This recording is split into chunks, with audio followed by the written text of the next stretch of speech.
No sé por qué estoy contando esto ahora, pero quiero que entiendas algo. Hay cosas en este mundo que no deberíamos ver, lugares a los que no deberíamos ir. Lo que ocurrió en La Rumorosa esa noche no solo nos cambió, nos marcó de maneras que no puedo explicar. Y ahora, cada vez que miro el cielo y veo una estrella moverse más rápido de lo que debería, me pregunto si ya están de regreso. Y si están aquí, entonces estás en peligro también. Mi nombre es Miguel García Lozano, y hay algo que debes saber antes de escuchar esta historia. Si alguna vez cruzas La Rumorosa de noche y ves luces en el cielo, sigue manejando, no te detengas.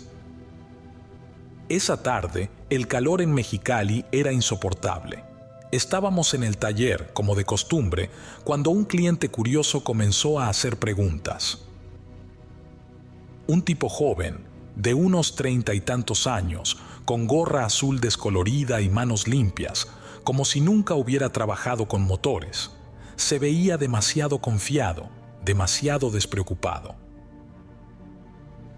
¿Así que ustedes dos han cruzado La Rumorosa de noche? Dicen que es una chulada ver el cielo desde allá arriba, comentó mientras limpiaba su celular con la camiseta. Raúl y yo nos miramos sin decir nada. Llevábamos más de 15 años evitando ese tema, pero el muchacho insistió. ¿Por qué? ¿Esas historias de fantasmas o qué?, preguntó con una risa ligera.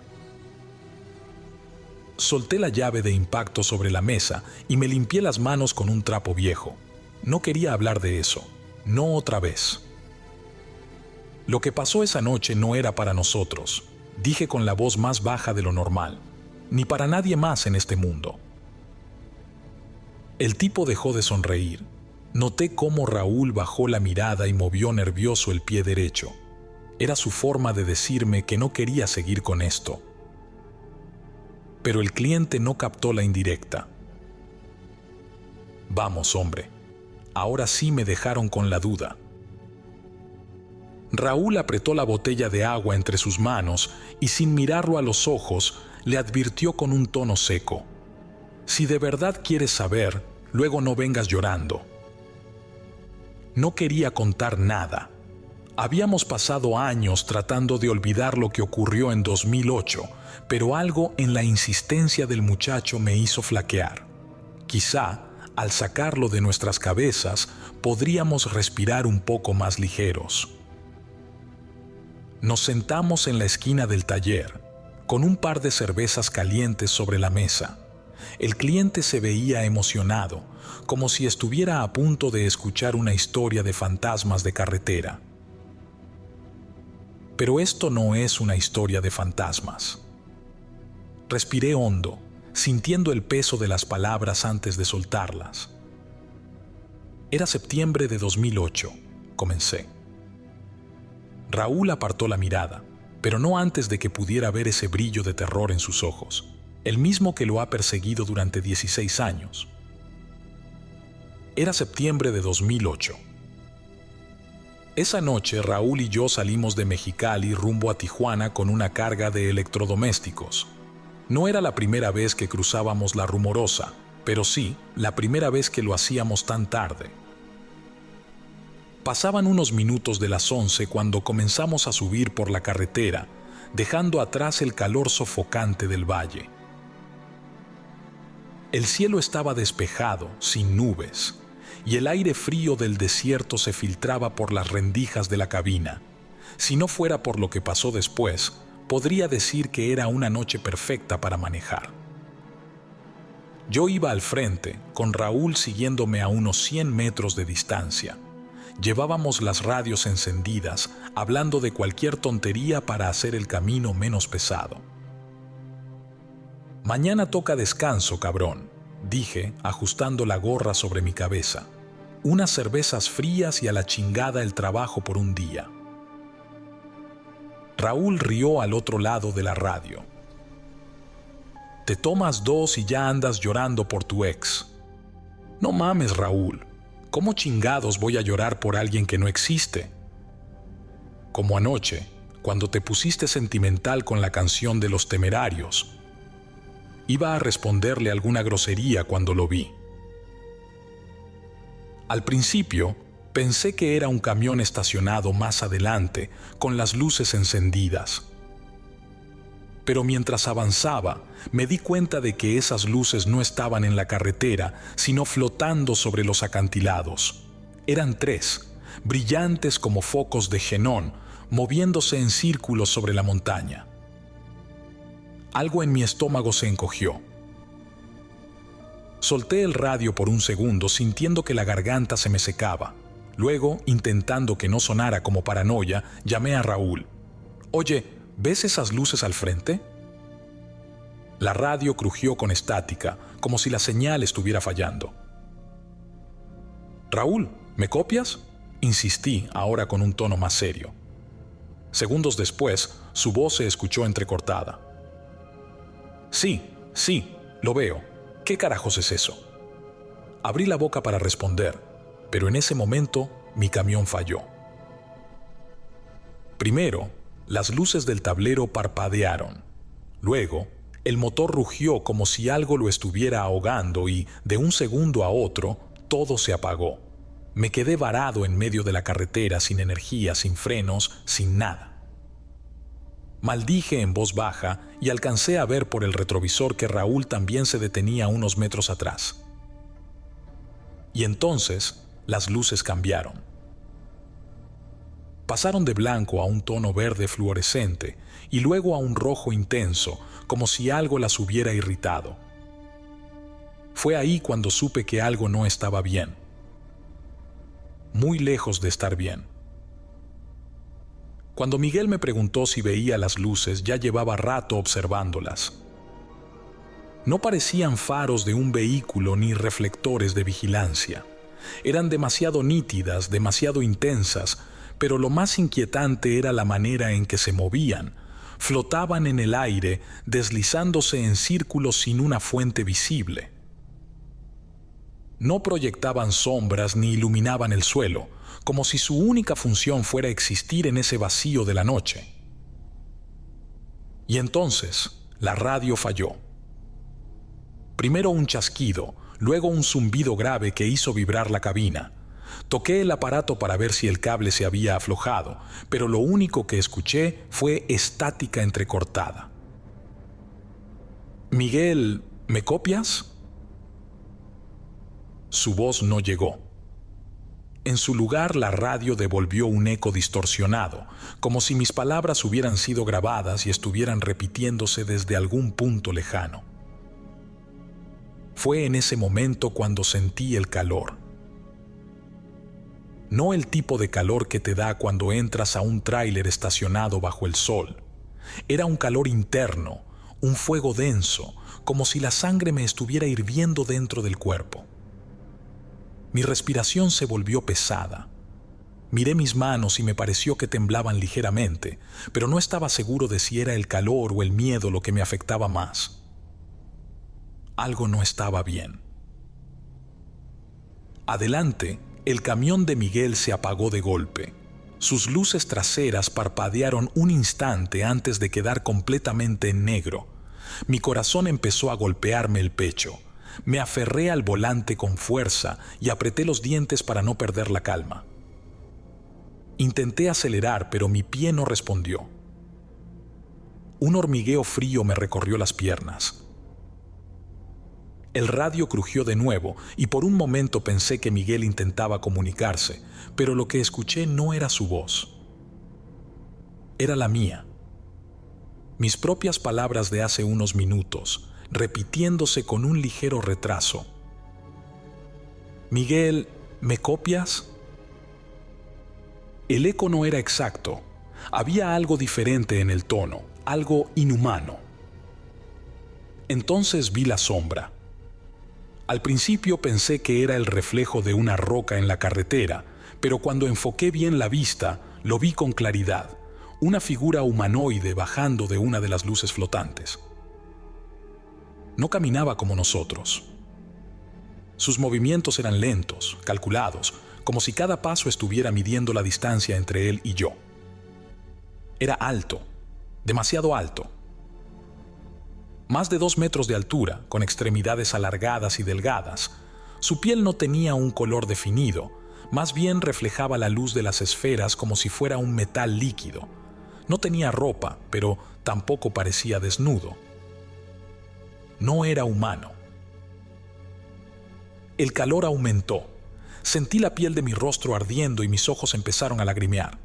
Quise gritar, pero mi garganta estaba cerrada. Intenté moverme, pero algo me tenía paralizado.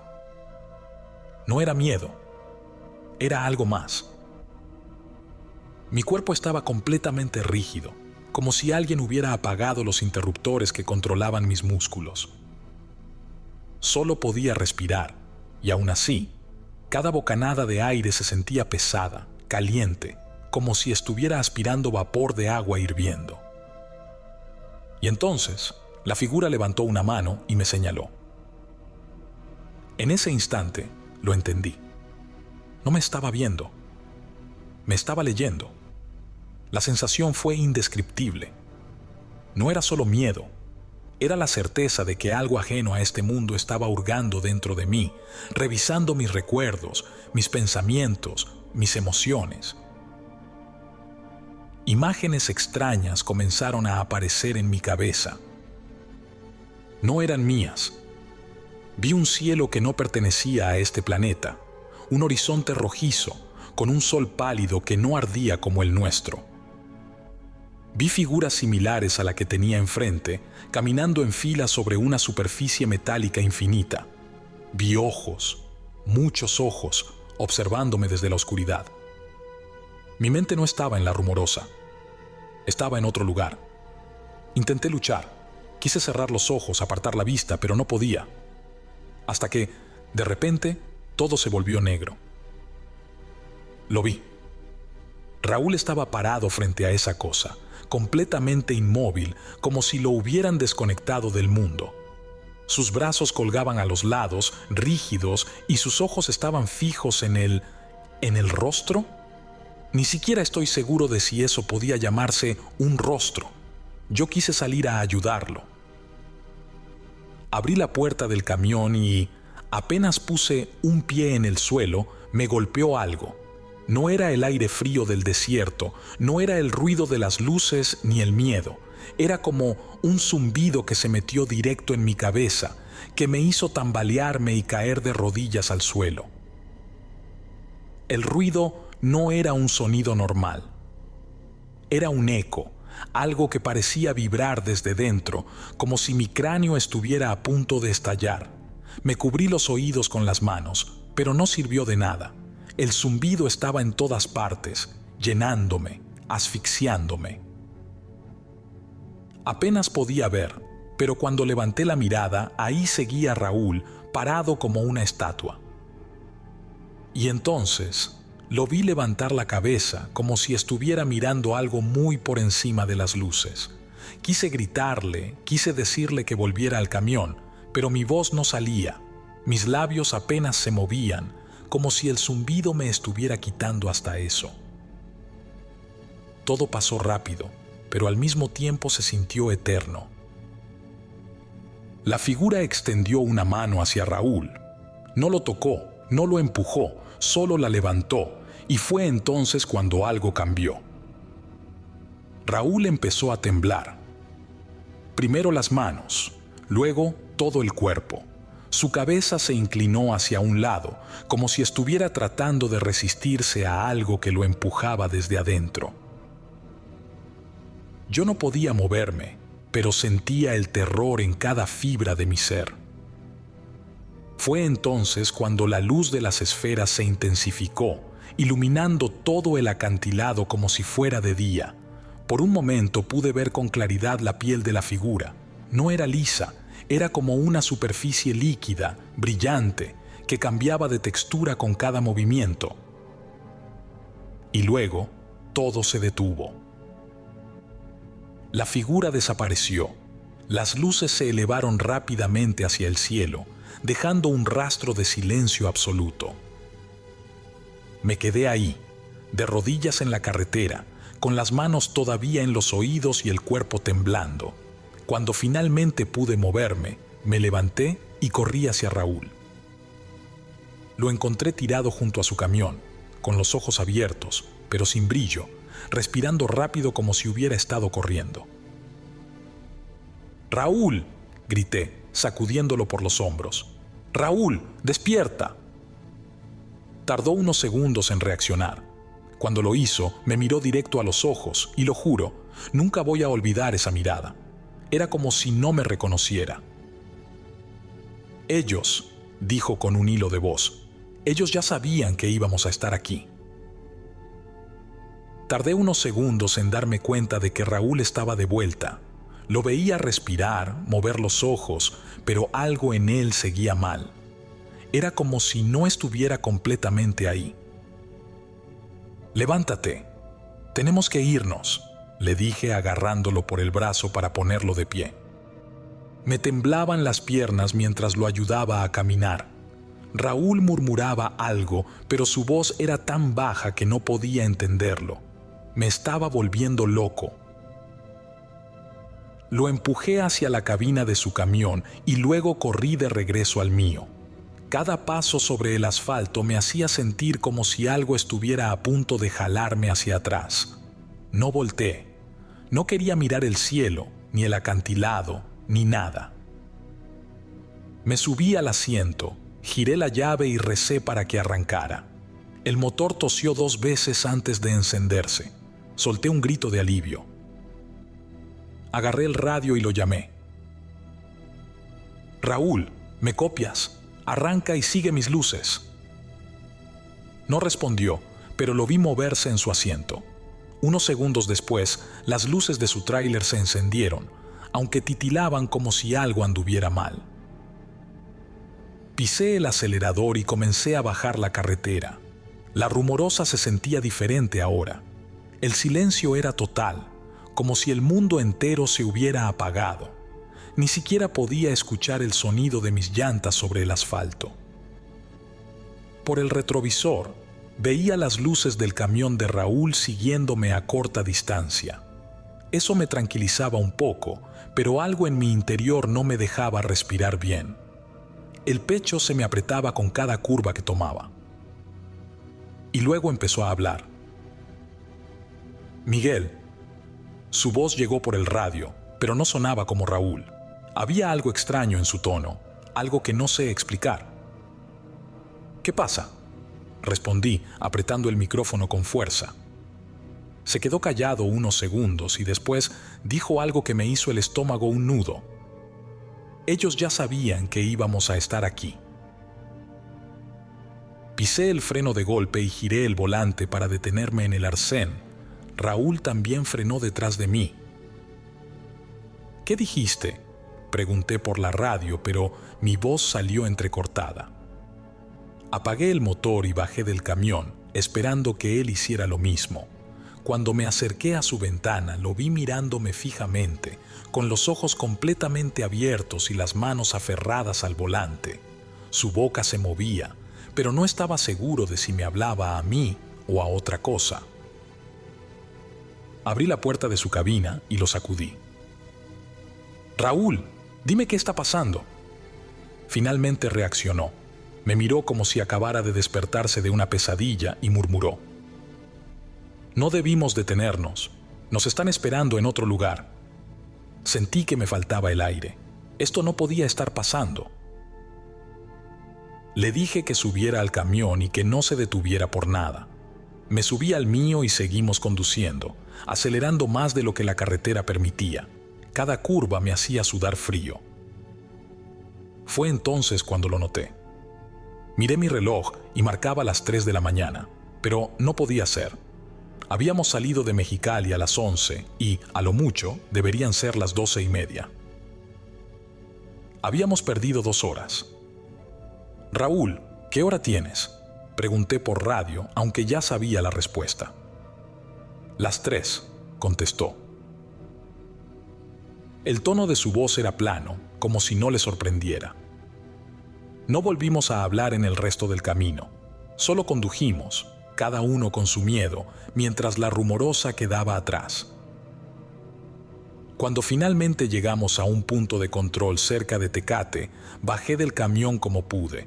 Mis piernas estaban rígidas, como si llevara horas cargando un peso que no podía ver. Raúl estaba igual. Nos miramos, pero no dijimos nada. No había nada que decir. No dormí esa noche. Cuando llegué a casa, me tiré en el sofá con las luces encendidas y el televisor funcionando. La idea de estar a oscuras me hacía sentir que esas malditas luces volverían a buscarme. Raúl no contestó mis llamadas durante 2 días.